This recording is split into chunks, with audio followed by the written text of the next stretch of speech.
Assalamualaikum warahmatullahi wabarakatuh. Kami dari kelompok 8 yang beranggotakan dari Fairuz Jinan, Alia Nur Izrar, Silvi Anggita, Selvi Yunita Lubis, dan Meli Dian untuk mata kuliah Humanistik dan Psikologi Positif Fakultas Psikologi Universitas Jenderal Ahmad Yani akan menjelaskan sebuah poster dan membahas mengenai variabel explanatory style. Untuk penjelasannya lebih jelasnya, yuk kita simak penjelasan dari posternya. Hai teman-teman, udah dilihat kan posternya? Jadi di sini aku mau ngejelasin tentang explanatory style. Sebelum ke pengertiannya, jadi Martin Seligman ini punya sejarah yang menarik. Ia memiliki pemahaman yang mendalam tentang mekanisme kognitif yang mendasari pesimisme. Jadi awal mulanya Seligman ini membuat terobosan dengan meneliti fenomena learned helplessness atau ketidakberdayaan sebagai hasil belajar. Jadi, dalam konseptual Seligman ini, ketidakberdayaan dan pesimisme bukanlah hal bawaan keturunan atau suatu sifat yang tidak dapat diubah dalam diri seorang, melainkan itu dari hasil belajar. Ada nih pembelajaran tertentu yang membentuk mekanisme kognitif yang membuat seseorang jadi cenderung memandang masa depannya dengan pesimis. Tetapi ada pula pembelajaran yang lain yang membentuk mekanisme kognitif yang membuat seseorang cenderung memandang masa depannya dengan optimis. Kuncinya di sini ada pada pembelajaran dan mekanisme kognitif yang dihasilkan.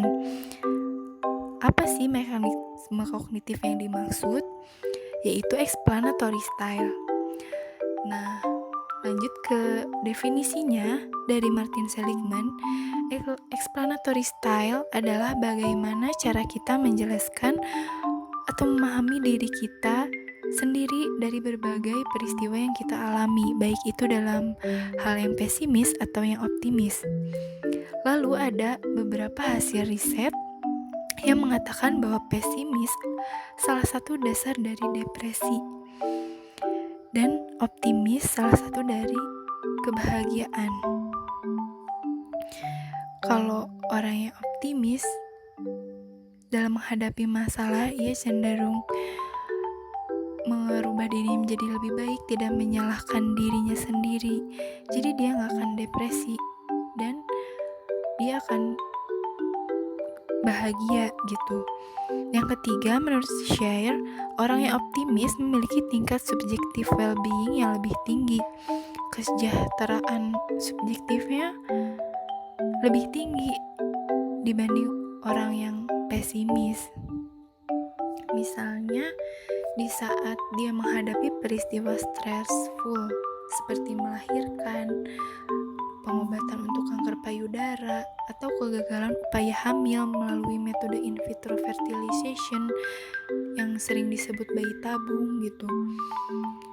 Menurut Carver and Gaines di sini, optimisme berkorelasi dengan subjektif well-being, karena orang yang menghadapi peristiwa stressful yang dia selalu berpikir positif gitu, optimis. Jadi dia memiliki cenderungan kesejahteraan yang lebih tinggi,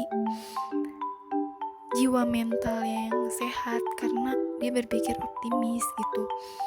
Terus yang terakhir, orang yang optimis biasanya lebih disukai daripada mereka yang pesimis menurut Helwig Larsen. Oke, lanjut. Selanjutnya, dimensi atau aspeknya apa saja yang ada dalam teori explanatory style. Dalam teori explanatory style dikatakan bahwa seseorang selalu menjelaskan apa yang dialaminya menggunakan 3 dimensi, yaitu permanence, pervasiveness, dan personal. Ketiga dimensi ini akan selalu digunakan dalam konfigurasi yang unik saat seseorang mengalami peristiwa yang menyenangkan ataupun tidak menyenangkan. Yang pertama, ada dimensi permanence. Dimensi permanence adalah seseorang selalu bertanya pada dirinya sendiri, apakah dirinya akan mengalami sesuatu yang baik atau buruk ini selamanya atau hanya sementara. Yang kedua, dimensi pervasiveness. Dimensi pervasiveness adalah menyikapi suatu peristiwa baik menyenangkan ataupun tidak, yang dialaminya merupakan gambaran keseluruhan dirinya dan berdampak pada bagi seluruh area hidup, atau hanya merupakan gambaran dari satu sisi dirinya dan tidak berdampak bagi area hidupnya yang lain. Dimensi yang ketiga ada personal. Dimensi personal adalah bagaimana seseorang menyikapi peristiwa yang dialami, baik menyenangkan ataupun tidak, dengan bertanya, apakah peristiwa ini terutama disebabkan oleh saya atau oleh hal-hal eksternal di luar diri saya? Peran variabel tersebut dalam masa pandemi. Tips and trick. Peran dimensi permanence dalam pandemik ini seperti dalam sebuah keluarga ada salah satu anggota keluarga yang terkena COVID. Orang yang pesimistis akan berpikir dia akan terkena virus tersebut sehingga ia tidak mau mengikuti protokol kesehatan seperti menggunakan masker, mencuci tangan, dan menjaga jarak. Dia tidak percaya kalau dengan menerapkan protokol kesehatan mencegah tertularnya virus COVID-19, sehingga ia mengabaikan aturan kesehatan tersebut. Sedangkan orang yang optimis akan berpikir bahwa ia tidak akan tertular virus COVID karena dia selalu berusaha menerapkan protokol kesehatan. Seperti pada saat ia pergi keluar rumah menggunakan masker, sebelum menyentuh daerah muka mencuci tangan terlebih dahulu, atau menggunakan hand sanitizer, dan menjaga jarak dimanapun tempat yang dia kunjungi.